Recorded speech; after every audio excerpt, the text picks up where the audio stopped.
neza bakunzi ba radio yacu na televiziyo Inoka Kivu News. Iyi ni ya saha tubashikiriza amakuru avugwa kuri uyu mugoroba. Turi ku itariki 5 z'ukwezi kwa 9 mu mwaka wa 2023. Reka amakuru yacu turaza kwibanda mu misozi miremire, mu mikenke, ndetse tuze gukubitira mu gihugu ca Kenya. Turaza kugera mu gihugu mu mugwa mukuru Kinshasa, ho ni muri Republika ya Demokarasi ya Kongo, ndetse no mu mujyi wa Goma. Ngaya amakuru yacu na utwo turere ari buze kwibandamo. N'amakuru mwateguriwe kandi munagezwaho nanje Kagigi Marcel. Amakuru yacu reka tuyahere mu mikenke. Amakuru aturuka mu mikenke nayo y'urupfu rwa Ruberwa Muhizi Ntayoberwa rwaraye rubaye, aho nyakwigendera batoraguye umubiri we ahitwa mu Gitasha.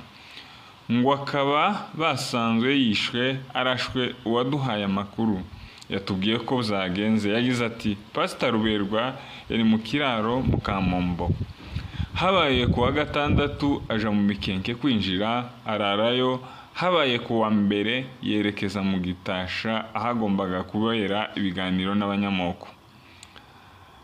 Zateguraga imishikirano bari bafitanye kuwa gatanu. Aragenda abanzi bamutegera mu nzira ataragerayo aho ibyo biganiro byagombaga kubera. Abagiye mu biganiro bagezeyo baramutegereza ntiyaza. Bagira ngo none yagize izitizi, bahamagara abo mu mikenke bavuga kuko yaje. Bahamagara abo mu kiraro mu Kamombo bavuga ko tawahageze. Nyuma yaho icyakurikiyeho baje gutakira abasirikare b'abarundi bajana gushaka baza gutora umurambo wa nyakwigendera uyu munsi kuwa kabiri. Tukaba twihanganishije umuryango wabuze umubyeyi ndetse n'ubwoko bw'abanyamurenge muri rusange, kandi tukaba twamagana izi mfu z'akarengane zikomeje gukorerwa ubwoko bwacu, aho abaturage bishwa bakabura ikibatabara.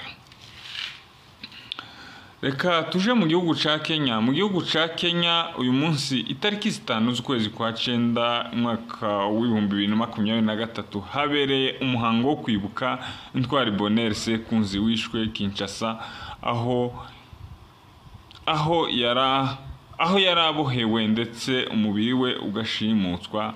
Umuryango we ukaba usaba ubutabera ndetse unasaba ko wahabwa umubiri we kugira ngo bawushingure mu cubahiro kimukwiriye. Abafashe amagambo bose bagaragaje akarengane ndetse n'akababaro baterwa n'iyicwa rubozo ry'umugabo wari intwari. Yitangiye ubwoko mu gihe ho Plateau yari itangiye gusenywa n'abanzi b'Imurenge. Nyakwigendera rero akaba yarafashe iya mbere mu gutabara ubwoko. Tukaba tumwifuriza iruhuko ridashira kandi twihanganisha n'umuryango we.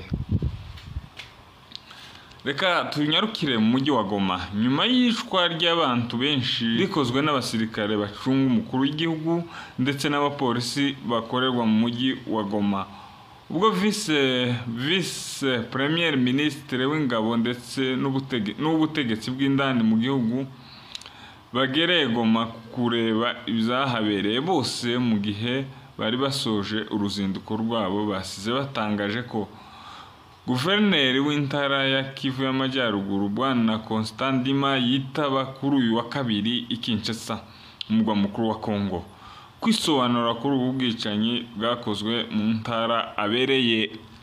ntara abereye umuyobozi, ndetse banahamagazamwo abakuru ba polisi, ushinzwe operation ndetse n'ushinzwe iperereza, ndetse bo bakaba bahise bahagarikwa ku myanya yabo mu kazi, nabo ngo bakazitaba ubutabera Kinshasa bakaja kwisobanura ku byaha baregwa birimo kwica abaturage ndetse no kubakomeretsa.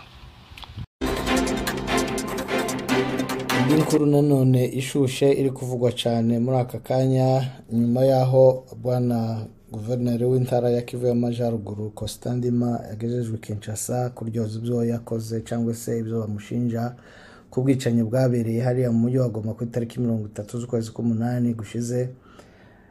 Mu kanya byemejwe ko General Jacques Nduru Charigonza aba guverineri mushya w'agateganyo w'intara ya Kivu y'Amajyaruguru, naho abaofisiye batandatu babarizwa mu barinda umukuru w'igihugu barimo ba Colonel Mike baregwa ubwicanyi ndengakamere nyuma y'uko igihugu ca Kenya gikuriyeho igihugu ca Congo visa ku baturage binjira n'abasohoka.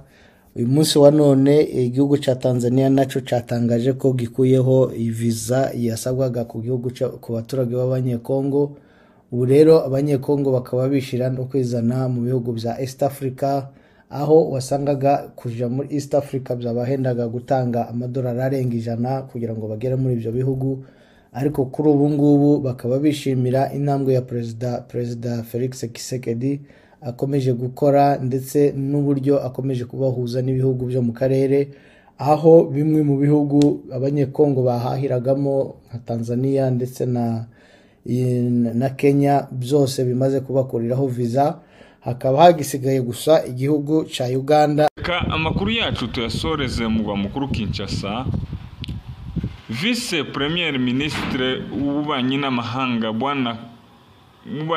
wa Kongo Bwana Rutundura Christophe mu ibaruwa ifunguye yandikiye akanama gashinzwe umutekano ku isi ONU asaba ko bakwihutisha ubusabe bwa guverinoma yo ndetse n'ibyifuzo by'abaturage mu masezerano bagiranye yo gucura ingabo za MONUSCO zigasubira mu bihugu byabo, ngo kuko nta musaruro zatanga ufatika muri iki gihugu ca Kongo.